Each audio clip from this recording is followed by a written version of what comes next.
take this letter. His name is German, but you have to take this information. I have to read. Yes, yes.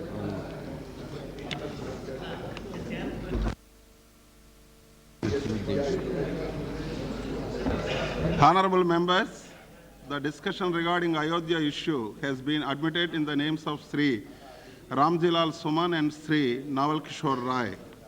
Sri Ramjilal Suman has since requested me to allow Sri Mulayam Singh Yadav to raise the discussion on his behalf. I have allowed Sri Mulayam Singh Yadav to raise the discussion. Sri Mulayam Singh Yadav.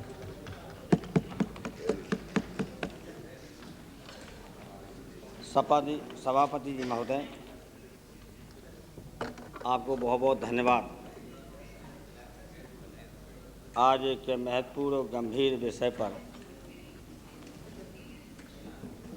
सदन में बहस होने जा रही है, उस पर हमें बहस से शुरुआत करने का अवसर दिया। अयोध्या प्रकरण सभापति जी, संसद और संसद के बाहर 15 वर्ष से लगातार इस पर बहस चल रही है और बहस ही नहीं, कुछ ऐसे भी घटनाएं आई हैं जिसमें हम स्वयं भी भुक्तभोगी हैं, हमारे साथी भुक्तभोगी हैं। लेकिन अयोध्या विवाद ऐसे अवसर पर उठाया जाता है जबकि राजनीतिक लाभ उठाने की दृष्टि से आज इस वक्त देश के सामने बहुत गंभीर संकट हैं, कई तरह के खतरे भी हैं, आंतरिक और बाहरी भी, और असंतोष भी जनता के बीच है। हर वर्ग के लोग आज दुखी हैं, हर स्तर पर। उस वक्त जब हमें देश की चुनौतियां कई तरह की हैं, उनको स्वीकार करना चाहिए, देश को एक होकर के। और ये सवाल केवल हमारे विपक्ष का नहीं या हमारी समाजवादी पार्टी का नहीं, पूरे देश का सवाल है। ऐसे अवसर पर देश को एक रखने की आवश्यकता है और जब इन चुनौतियों का मुकाबला करना है तो देश को एक रखना चाहिए, सबको विश्वास में लेना चाहिए। ऐसे अवसर पर 1994 में उस समय के मुख्य न्यायाधीश जे.एस. वर्मा ने एक ऐसा फैसला दिया था जिसके चलते इस मुद्दे को बंद कर देना चाहिए, जो अदालत पर छोड़ दिया गया था। हमारी राय पहले से थी, सबसे पहले कि बातचीत या अब बातचीत में समस्या समाधान नहीं होती है तो फिर लोकतंत्र में न्यायालय के अलावा दूसरा कोई विकल्प नहीं। और वो ऐसा निर्णय था उच्चतम न्यायालय का, ये अयोध्या की जमीन पूरी विवादित है और इस पर जब तक कि ये फैसला नहीं हो जाता है इलाहाबाद हाई कोर्ट का, इलाहाबाद उच्च न्यायालय का, तब तक किसी भी पक्ष को कोई भी निर्माण कार्य करने का अधिकार नहीं है और न किया जा सकता, और इसका इंतजार करना चाहिए अदालत के निर्णय का। लेकिन ऐसे अवसर पर कोई आवश्यकता नहीं थी और उस समय देश जब संकट से गुजर रहा हो, हर इस पर हम नहीं जाना चाहते, चाहे राजनीतिक हो, चाहे सामाजिक हो, चाहे आर्थिक हो, चाहे विकास का सवाल हो, चाहे अंतर्राष्ट्रीय स्तर पर स्थिति हो, तब is initiating. At least one cabinet minister should have been present. I am not questioning the bona fide of other ministers. आ जाओ, आगे आ जाओ। Jatia आई ji, तो दो। Jatia ji, come here.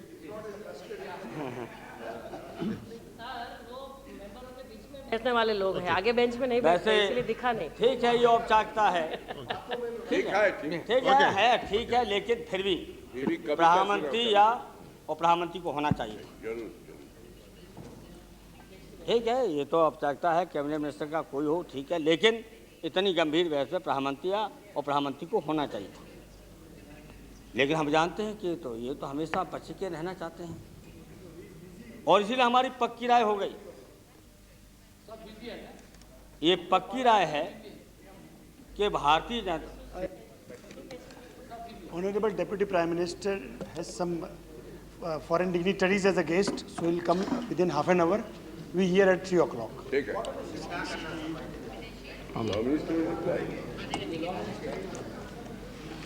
क्या होगा? अरे कानून मंत्री तो कानून बनाने के लिए आपने बना ही दिया है। वो तो मुझे पता है कि इन विवादों को लड़ाने के लिए कि हटा करके फिर बना लिया, सीधा साधा आदमी हटा के। तो हमारी अब पक्की राय है कि भारतीय जनता पार्टी इस विवाद में सीधे आंदोलन में न आकर के, और उसका कारण है कि अगर सीधे सांप्रदायिकता के आधार पर और हिंदुत्व की भावनाओं को भड़का करके अगर सीधे संघर्ष में आएंगे तो इनको भय है चुनाव आयोग से भी, न्यायालय से भी। क्योंकि महाराष्ट्र में जिस प्रकार से हिंदुत्व का नारा दे करके और सांप्रदायिक भावनाओं को भड़का करके चुनाव जीता था और न्यायालय में उनके चुनाव को रद्द कर दिया था। अब केवल इस भय के कारण सीधी भारतीय जनता पार्टी इसमें नहीं आना चाहती, लेकिन भारतीय जनता पार्टी ने एक रास्ता निकाला कि गेरुआ वस्त्रधारियों को, तथा कथित गेरुआ वस्त्रधारियों को, तथा कथित, हम तो जानते थे, अकेला अभी कटियार साहब तो ठीक है, वो तो गंभीर रहेंगे हमारे भाषण पर, इसलिए हमने कहा तथा कथित गेरुआ वस्त्रधारियों को एक भारतीय जनता पार्टी ने साधु प्रकोष्ठ खोल दिया। ये ध्यान गंभीरता तो सुनिए, ये कोई विश्व प्रसन्न नहीं है, न कोई साधु संत हैं, ये प्रकोष्ठ है भारतीय जनता पार्टी का। और भारतीय जनता पार्टी के प्रकोष्ठ गेरुआ वस्त्रधारियों को आगे करके साधु प्रकोष्ठ खोल करके इसको मैदान में कर दिया है। अब वो आगे आए हैं और आगे आते हैं कब? जब कोई चुनाव होता है। अभी गुजरात का भी जो कुछ है वो जड़ अयोध्या से ही है, जड़ चाहे राम सेवक के नाम पर गए हों, जो कुछ हुआ है वहाँ जघन्य अपराध हुआ है, हत्याएं हुई, आगजनी हुई, उसमें सहारा पूरी गुजरात का सरकार का था और उस नारे को देख करके सिंहासन पर फिर गुजरात की सरकार दोबारा बैठ गई। अब उसी अभी चुनाव हो रहे थे हिमाचल के और कई सूबों में चुनाव हो रहे थे, उपचुनाव भी हो रहे थे 26 तारीख को, उन चुनावों को लेकर के फिर शुरुआत की थी।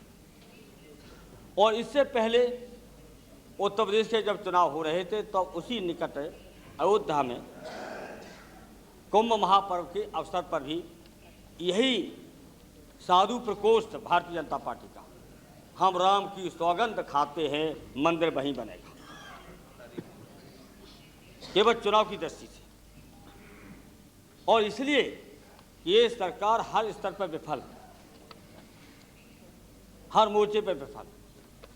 आज जो गरीबी है, महंगाई है, बेरोजगारी है, वैदेशिक मामलों में पूरी तरह से विफल, पड़ोसी देशों से करता, बढ़ती हुई करता, इन सारे मुद्दे कहीं आगे आने वाले 2004 में चुनाव होने वाले हैं लोकसभा के, कहीं ये राजनीतिक मुद्दे न बन पाएँ, इसलिए अब साधु प्रकोष्ठ को आगे करके ये और उनको बढ़ावा दे करके अब आपने उच्चतम न्यायालय में एक अनावश्यक विवाद खड़ा कर दिया। जमीन देना चाहते न्यास को, एक जो भी है न्यास विश्व परिषद के नाम से, और सब उपाध्यक्ष महोदय शायद बहुतों को जानकारी नहीं होगी, देशभक्त हैं धर्मदास जैसे संत, उन्होंने मुकदमा किया है और ये न्यास विवादित हो गया है। और उन्होंने कहा कि इसमें विवादित ऐसा है कि ये सिंघल नाम का कोई व्यक्ति है, ये कहाँ से आ गया है? हाँ, ये कहाँ है? अदालत में है मामला कि न्यास में ये तथा कथित कोई सिंघल इसमें है या नहीं है। और उनका अदालत में यह आरोप है, समाचार पत्रों के बादशाह ने पढ़ा होगा कि विश्व परिषद में अरबों रुपया कहाँ से आया, विदेशों से आया, बताना चाहिए। हम नहीं कह रहे, देशभक्त हैं धर्मदास जैसे संत, उन्होंने आरोप लगाया है। और इस रुपये को बर्बाद किया गया है, खर्च किया जा रहा है, शौकीनी पे खर्च किया जा रहा है। और इसका जब कोई भी साधु प्रकोष्ठ का जब भी सम्मेलन होता है तो सरकारी खर्चे पर होता है और अभी यहाँ पर हुआ था सरकारी खर्चे, और वो जो न्यास के जबरदस्ती मेंबर बने हैं वो बोल रहे हैं आज का सब कुछ। अब उन्होंने यहाँ तक कह दिया, जापान की रेडार एक कंपनी थी, उसने कह दिया क्या मंदिर था, मंदिर तोड़ के मस्जिद बनाई। और आज से तब हुआ यह हिमाचल के चुनाव में प्रधानमंत्री जी आजकल ज्ञान अर्जन प्राप्त कर रहे हैं सिंगल से, प्रधानमंत्री जी को हाँ ज्ञान अर्जन पूरा प्राप्त नहीं कर रहा है। और जो सिंगल साहब बोले वही प्रधानमंत्री जी जाकर के हिमाचल के सभा में जाके बोले हैं और कहा कि वहाँ पर मंदिर था, मंदिर तोड़ करके मस्जिद बनाई गई। अब सभापति जी कितना गंभीर मामला है, 6 मार्च को उच्चतम न्यायालय में फैसला होने वाला हो, उस वक्त प्रधानमंत्री जी का बयान और प्रधानमंत्री पर जिनके कंधों पर लोकतंत्र के सबसे उच्च पद पर बैठ कर के संविधान की रक्षा, भाषा की रक्षा, पूरे हिंदुस्तान की भावनाओं की रक्षा जिस प्रधानमंत्री के कंधों पर हो, और वो प्रधानमंत्री जाकर के ऐसे अवसर पर जब उच्चतम न्यायालय में 6 मार्च को फैसला होने वाला हो, तो क्या ये न्यायालय को प्रभावित नहीं करने वाला बयान है? क्या ये न्यायालय जो हमारा निष्पक्ष और निर्भीक निर्णय देने में विख्यात है, उस न्यायालय के समक्ष प्रधानमंत्री का बयान ये सरासर न्यायालय को प्रभावित करने वाला है, न्यायालय को प्रभावित करने वाला है। और प्रधानमंत्री जी को ऐसा बयान दे करके उन्होंने अपने पद की गरिमा गिराई। हालांकि पदवा की गरिमा तो कई जगह गिराते चले जा रहे हैं। गुजरात में देखा आपने, ये परंपरा है कि मुख्यमंत्री जब कोई भी शपथ लेने के बाद अपना सम्मान प्रकट करने के लिए प्रधानमंत्री के घर आता है, प्रधानमंत्री से मिलता है। ये हिंदुस्तान के लोकतंत्र में पहले प्रधानमंत्री एक मुख्यमंत्री को अपना सम्मान प्रकट करने गए, ऐसा कभी नहीं हुआ।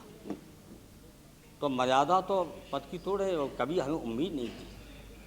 वर्तमान प्रधानमंत्री जी अटल जी जैसे मर्यादा की बात करने वाले और मर्यादा का पालन भी करने वाले, हम लोग को उपदेश भी देने वाले, अब भी कहते हैं सवाल को रोक दिया है, हम लोग देश के महत्वपूर्ण सवालों को उठाते हैं, तभी हम लोग को उपदेश देते हैं, संदेश देते हैं। और हम उनकी उम्र को देखते हुए बहुत सारी बातें उनका उम्र का लिहाज पहले करते, प्रधानमंत्री पद का तो लिहाज करना ही पड़ता है, प्रधानमंत्री हैं। अब ऐसा है, क्या प्रधानमंत्री जवाब देंगे कि प्रधानमंत्री भारतीय जनता पार्टी के या साधु प्रकोष्ठ के प्रधानमंत्री हैं? मैं पूछना चाहता हूँ। वो प्रधानमंत्री हमारे लिए देश के प्रधानमंत्री, तो देश के प्रधानमंत्री को देश की बात करना चाहिए। लेकिन आज वो खुद कहते हैं, और हम ये कहना चाहते हैं, एक प्रोफेसर हैं इलाहाबाद विश्वविद्यालय के 2, एक एसपी सिंह श्रीवास्तव और BN मंडल, जो पुरातत्वविद माने जाते हैं, उन्होंने के ग्रंथ को आप देख ले, उन्होंने लिखा है यहाँ पर कभी भी कहीं मंदिर नाम का कोई नामो निशान नहीं। क्या पढ़ा आपको? उनको पढ़ा? क्या उनके खिलाफ आप कहेंगे? क्या उस ग्रंथ की चर्चा करेंगे? सदन में ग्रंथ की चर्चा करेंगे, सब लोग पढ़ के ग्रंथ की चर्चा करेंगे। और दोनों उन दोनों और जोशी जी के तो साथ रहे विश्वविद्यालय में इलाहाबाद में, जोशी जी के साथ उन्हीं लोगों ने एक ग्रंथ लिखा है, और उसने लिखा कहीं भी नहीं है। तो अब जो प्रधानमंत्री जी सिंगल जो कहते हैं उसका समर्थन करते हुए सभा में कहते हैं, तो न्यायालय में औचित्य क्या है? और अब जमीन जब दे देंगे तो जो न्यायालय में मुकदमा चलता है व्यवहारिक रूप से मेरा देखा हुआ है, फिर वहाँ कहाँ मस्जिद है? और जीती जाओगे तो मस्जिद है कहाँ? उसमें प्रवेश कहाँ से करेंगे? पूरी जमीन दे देंगे। और जमीन किसको दे रहे हैं? जो वो न्यास में भी नहीं। ये जमीन को देकर क्यों कि अभी 22, 23, 24 को कोई इनको समर्थन नहीं मिला और वापस लौट गए। और कौन? जिन्होंने इलाहाबाद हाई कोर्ट से, उच्च न्यायालय से माफ़ी मांगी है कई बार बयानों, और माफ़ी मांग के मुकर गए, और फिर कहते 24 मार्च तक आत्महत्या कर लेंगे। जाने कितने बार आत्महत्या करने का उन्होंने ऐलान किया, और जाने क्यों नहीं हो पा रही आत्महत्या, झंझटी कहते हैं कम से कम। हाँ सच है, ऐसे लोगों से मुझे आत्महत्या करने से तो कायर लोग करते हैं, अगर ऐसे लोग आत्महत्या कितनी बार करेंगे? कितने बार जब देखो तो आत्महत्या, अब फिर आत्महत्या करेंगे चौथा। तो ये पूरे के पूरे हम आज बार बार साधु प्रकोष्ठ कहते हैं, जाके हिंदुस्तान की जनता पत्रकार मित्र सारे लोग सामने, ये भारतीय जनता पार्टी का साधु प्रकोष्ठ खुला है, उसके माध्यम से राजनीति की जा रही है और देश के बिखराव कर रहे, देश की एकता। ये मंदिर की हम नहीं, हमारा मंदिर यहाँ विवाद चल रहा है, मंदिर मस्जिद बनाएंगे, वहाँ हम चाहते हैं हम देश बनाएंगे। अगर देश बनेगा तो मंदिर मस्जिद सब बन जाएगा और देश की एकता खत्म हो जाएगी तो न मंदिर बनेंगे न मस्जिद बनेगा। ये सवाल देश के सामने। इसलिए हम चाहते हैं अध्यक्ष सभापति महोदय कि आज ये गेरुआ वस्त्र धारणों को जो जिस तरह के बयान दिए जा रहे हैं और जिस तरह की भाषा बोली जा रही है, इनका प्रतिबंध लगाना चाहिए, कड़ी कार्रवाई करनी चाहिए, तत्काल गिरफ्तार करके इनको जेल भेजना चाहिए। ये हमारी मांग है। ये देश को तोड़ने वाले लोग हैं, देश को तोड़क लोग हैं, देश की एकता को तोड़ रहे हैं। जब देश को हम एक बनाए रखने वाले लोग, सारे देश के लोग, सारे सभी से हम कहना चाहते हैं कि देश को एक बनाए रखना ही तो मंदिर मस्जिद सब बन जाएगी, एक हो जाए। लेकिन ये किसी तरह से होने नहीं देना चाहते। अब हम आपसे जो गुजरात में नग्न तांडव हुआ उसका भी कहा जा रहा है, कुछ हमारे साथी बैठे हैं, आदर तो हमारा वो करते हैं, महवाज छोटी भाई की तरह आदर करते।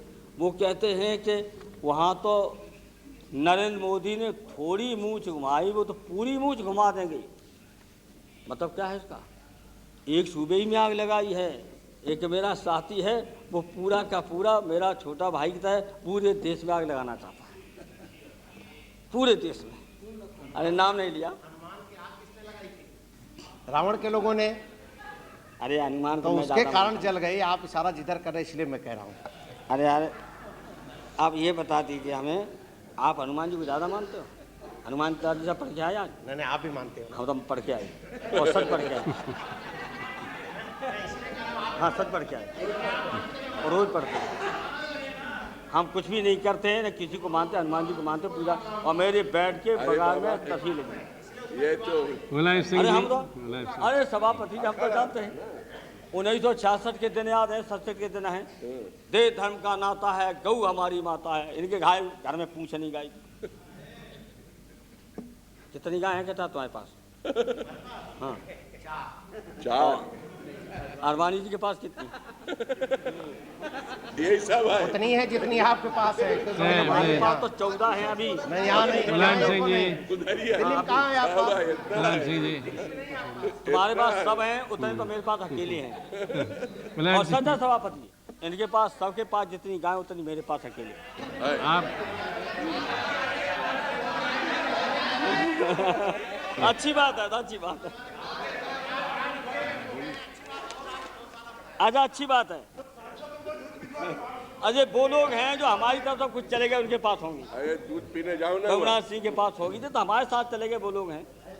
हाँ ये लोग हैं जो नारे देने वाले हैं। Please let it be serious discussion. सभापति जी इसे हम कहना चाहते हैं, न्यायपालिका को भी हम जानते हैं, न्यायपालिका पर हमें भरोसा है, चाहे प्रधानमंत्री जी और जितने जहाँ दें, लेकिन न्यायपालिका निर्भीक और निष्पक्षता से हमेशा निर्णय लेने में विख्यात रही है। वो इन सब चीज़ों को समझती है और हम जानते हैं कि जहाँ JS वर्मा जी ने कहा कि राष्ट्र हित में अपनी जबान खोल रहा हूँ, और इसलिए हम कह रहे हैं कि हमारे निर्णय की व्याख्या तरह तरह की जो की जा रही है वो गलत है, इसलिए हमको बोलना पड़ रहा है। लेकिन ये तो न्यायालय को मानने को तैयार नहीं। इनका साधु प्रकोष्ठ कहता है निर्णय दे या न दे, हम बहुमत के बल पर मंदिर बनाएंगे। मारपीट करके हत्या करके आग लगा के गुजरात को बनाएंगे। पता चल गया गुजरात को बना करके, 1 मार्च को पता चल जाएगा गुजरात का कैसा बनाया। प्लीज 1 मार्च पता चल जाएगा, गौरीगंज और हैदराबाद पता चल जाएगा। तो मैं आपसे दूसरी बात, हमको सबसे बड़ी शिकायत है, राजग के एजेंडा में किसी भी पेज पर, किसी भी लाइन में, किसी पैरा पर मंदिर मस्जिद का विवाद नहीं है। लेकिन हम इन पिछलग्गू दलों से कहना चाहते हैं, हमारी आपत्ति है, मैं ये कहना चाहता हूं प्लीज। अरे पिछलग्गू हैं, प्रोवोक मत कीजिएगा। हाँ सभापति जी, तो फिर घंटा होगा इधर। जो पिछलग्गू दल हैं उनसे हम कहना चाहते हैं कि देश की सबसे अपराध की, पाप की सरकार है। उस सरकार के पिछलग्गू बने हुए इनके कंधों पर ये सरकार चल रही है और मुझे अफसोस तब होता कि हमारे कुछ पुराने साथी भी उसमें शामिल हैं। ये अपने कंधों पर इस सरकार को चला रहे हैं और हम कहना चाहते आपके पिछलग्गू हैं, लेकिन आप कुछ कर ही नहीं रहे, तो हम लोग क्या करें? कुछ कीजिए तो।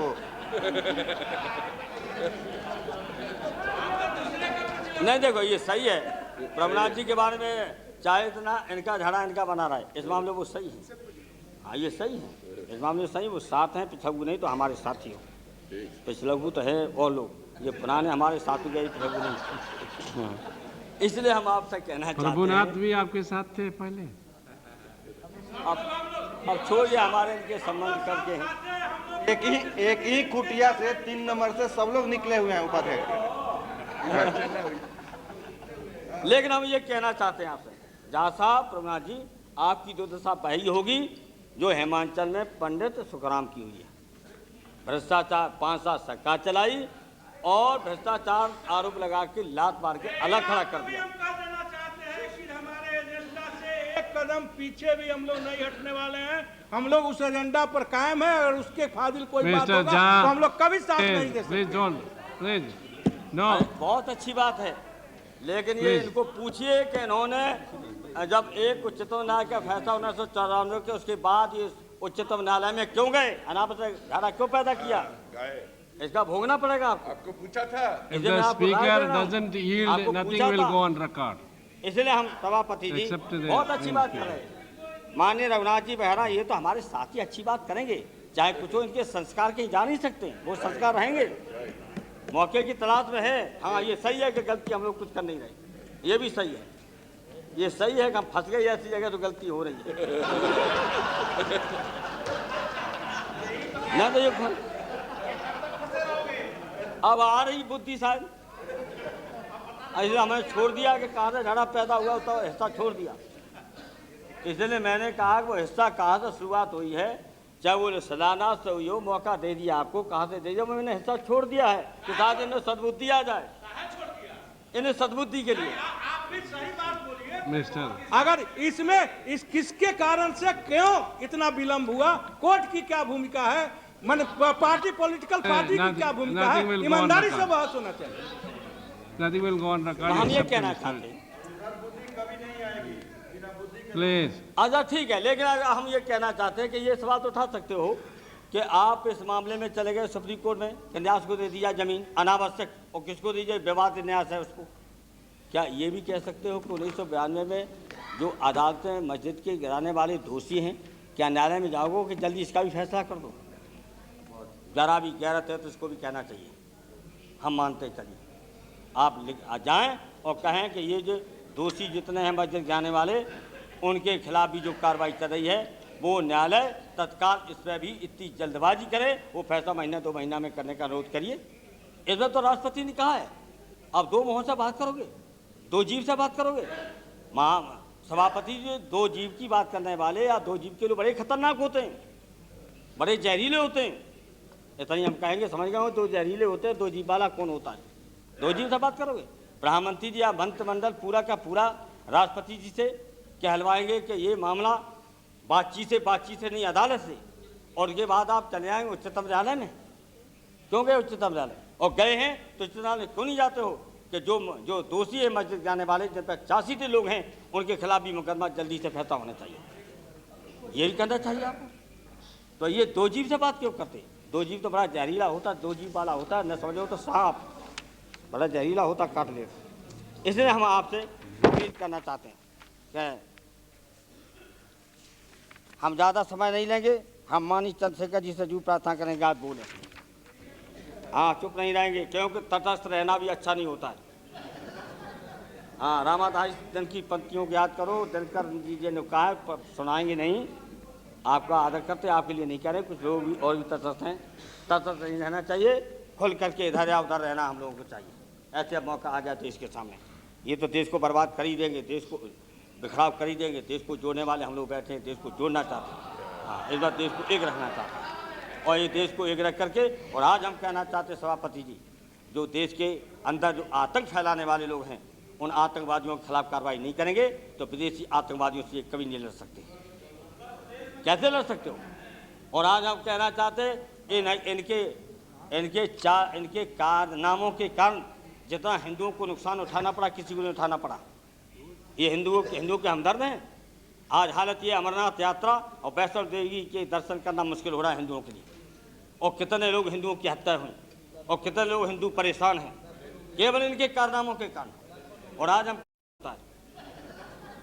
हाँ, रामादास दिन की पंक्तियों को याद करो। दिनकर जी ने कहा है, सुनाएंगे नहीं, आपका आदर करते, आपके लिए नहीं कह रहे। कुछ लोग भी और भी तटस्थ हैं, तटस्थ नहीं रहना चाहिए, खुल करके इधर या उधर रहना हम लोगों को चाहिए।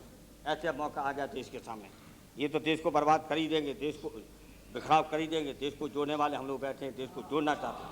हाँ, इस बार देश को एक रखना चाहते हैं और ये देश को एक रख करके, और आज हम कहना चाहते हैं सभापति जी, जो देश के अंदर जो आतंक फैलाने वाले लोग हैं, उन आतंकवादियों के खिलाफ कार्रवाई नहीं करेंगे तो विदेशी आतंकवादियों से कभी नहीं लड़ सकते। कैसे लड़ सकते हो? और आज हम कहना चाहते हैं इनके कारनामों के कारण जितना हिंदुओं को नुकसान उठाना पड़ा, किसी को नहीं उठाना पड़ा। ये हिंदुओं के हमदर्द हैं। आज हालत ये अमरनाथ यात्रा और वैष्णो देवी के दर्शन करना मुश्किल हो रहा है हिंदुओं के लिए, और कितने लोग हिंदुओं की हत्या हुई और कितने लोग हिंदू परेशान हैं केवल इनके कारनामों के कारण। और आज हम कहना चाहते हैं दुनिया में अकेला एक हिंदू राष्ट्र बचा है, भारत। और भारत में भी अगर आंतरिक की एकता और देश की एकता टूट गई तो दुनिया में आपको कोई पूछने वाला नहीं है। ये देश के हिंदुओं को कोई पूछने वाला नहीं। इसलिए हम कहना चाहते हैं, हंसते हो या मीठा बात देंगे तो हम असली हिंदू हैं, ये नकली हिंदू हैं।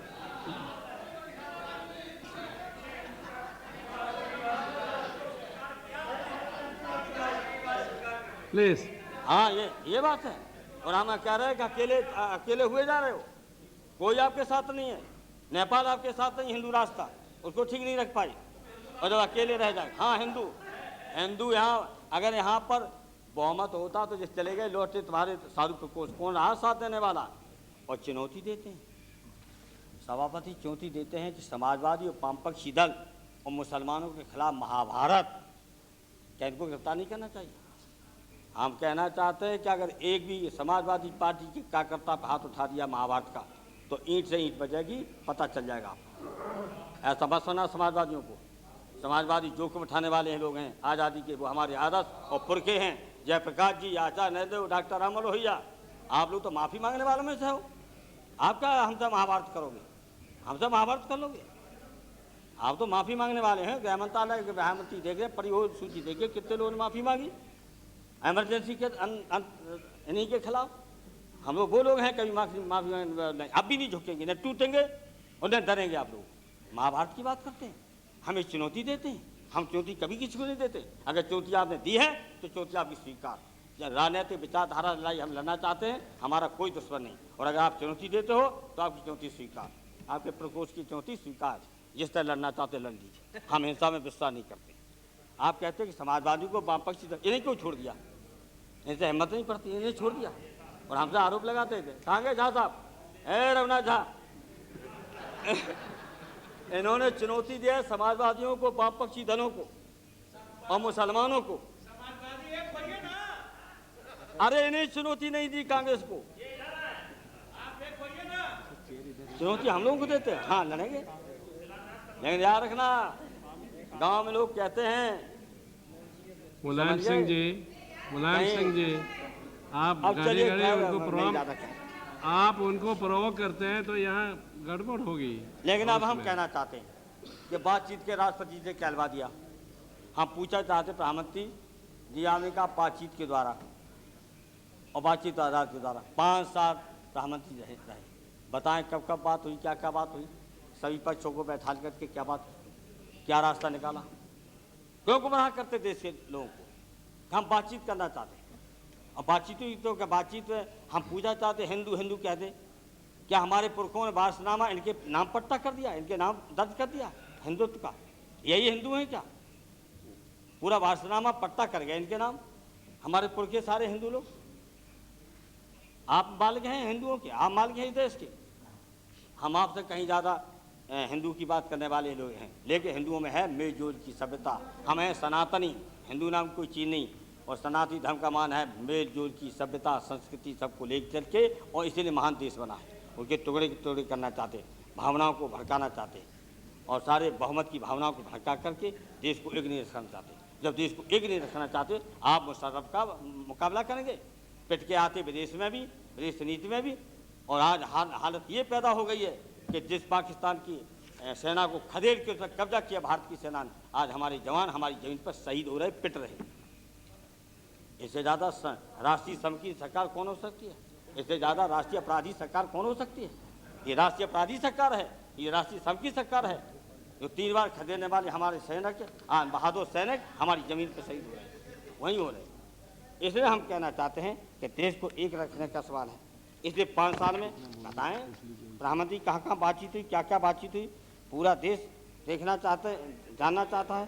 क्या ये तो कहेंगे कि हम आज़ाद का मानेंगे नहीं? इसलिए हम कहना चाहते हैं कि आप हिंदू पुरखों ने अपना भाषा में विश्व हिंदू परिषद के नाम नहीं दर्ज करा दिया है, और बहुसंख्यक को आप किसी प्रयास से अगर विरोधी है, और 15 अगस्त 1947 का इसी संसद ने पास किया है। 15 अगस्त 1947 के बाद कोई किसी प्रकार से पूजा स्थल पर कोई भी विवाद नहीं खड़ा किया जा सकता। अब करते हैं तो दंडनीय अपराध है, और अब वो कह रहे हैं कि हम आत्महत्या कर लेंगे, और 3000 मस्जिदों को कब्जा करना चाहते हैं। 3000, एक तो छोड़िए, तो 3000 मस्जिदों को कब्जा करना चाहते हैं। ये तथाकथित गेरुआ वस्त्रधारी साधु प्रकोष्ठ भारतीय जनता पार्टी का, याद कर लो नाम, साधु प्रकोष्ठ, विश्व नहीं है, साधु प्रकोष्ठ। अब वो आप अपना नाम रखिए, हमने तो साधु प्रकोष्ठ रखा है। बीजेपी के साधु प्रकोष्ठ, जैसे हमारे यहाँ समाजवादी सभा, ये बजरंग दल खोले हमारा साथी, हमारा भाई। अभी कितने टाइम और चाहिए? थोड़ा ही रहेगा। आपकी राय क्या भाई कर देंगे?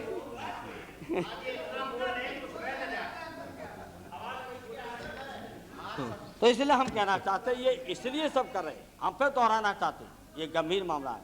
महंगाई क्या है, रोजगारी क्या है, गरीबी क्या है, आज देश की एकता को खतरा है, आतंकवादियों से खतरा है।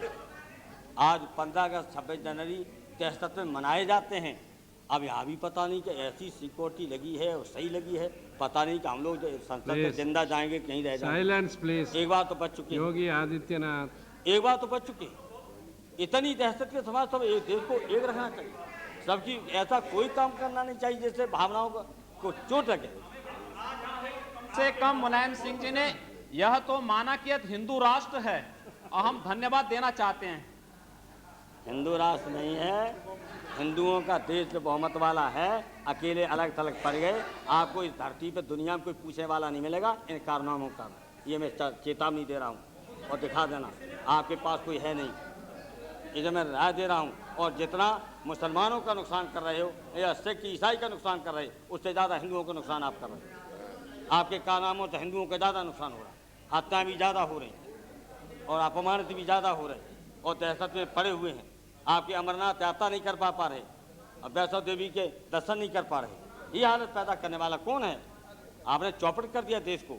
आज हिंदुओं की बात करते, क्या है हिंदू? आप हिंदू विरोधी काम करते हैं। आप हिंदू थोड़े हैं, आप झाड़ावाड़ी आदमी।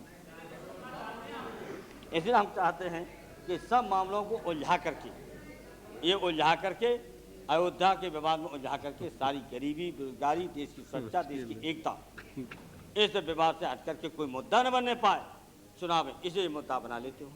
और तो कोई आपका है नहीं, केवल सत्ता में बने रहने का है। हम लोग सत्ता में रहना चाहते हैं, लेकिन देश की हमारी प्राथमिकता सर्वोपरि है। हमारा देश एक है, हम देश को एक रखना चाहते हैं, और इसलिए हम आपको सावधान करना चाहते हैं, क्योंकि 15 साल से लगातार हमको बोलते रहे और हमने भोगा है आपको। और हम जानते हैं कि आप लोग हम तो राजनीतिक लड़ाई लड़ रहे हैं, आपके कुछ लोग हमको दुश्मन मानते हैं। हम दुश्मन किसी को नहीं मानते, चाहे वो हमें कितना भी दुश्मन माने, तब भी हम दुश्मन नहीं मानते। ठीक है, हमने कार्रवाई की है कठोर, बचाया है देश की एकता के खातिर, शंकराचार्य जी को गिरफ्तार करके सब किया है, सब कुछ किया है। नहीं भूलेगा हमारा भाई विनय कटार, ये तो भूल ही नहीं सकता। इसको भी परेशानी हुई होगी। बहन उमा भारती पता नहीं कहाँ है हमारी बहन, इसने भी पाल घुटा के गई, मैंने पकड़वा लिया, जाने कहाँ हैं। अब ये तो कैसे भूल जाएंगे। अब लेकिन हमने देश के खातिर किया था, देश की एकता के लिए किया था, हमने समाजवादी पार्टी की सरकार के लिए नहीं किया था। हम जानते हैं कि चंद्रशेखर जी को हटना पड़ा, हमें भी हटना पड़ा,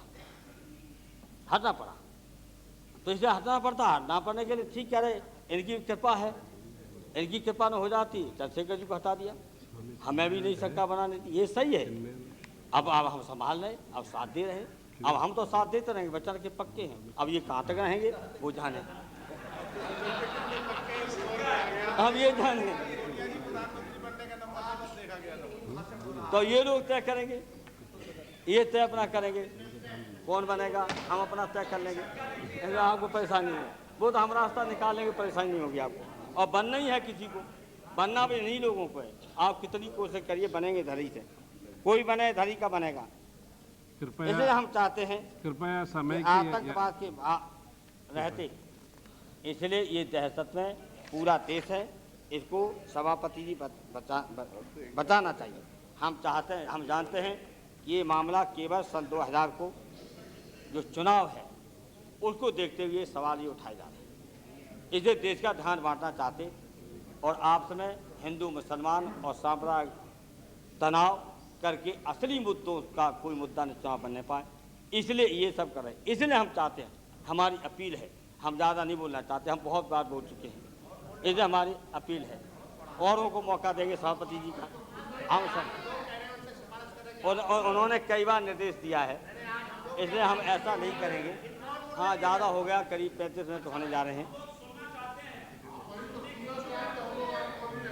एकदम हम लोग शांत हैं। अब औरों को मौका हम देना चाहते हैं, इसलिए हम चाहते हैं, लेकिन हमारी बात तो माने तो हम आपका समय, अपना सदन का समय बर्बाद करें।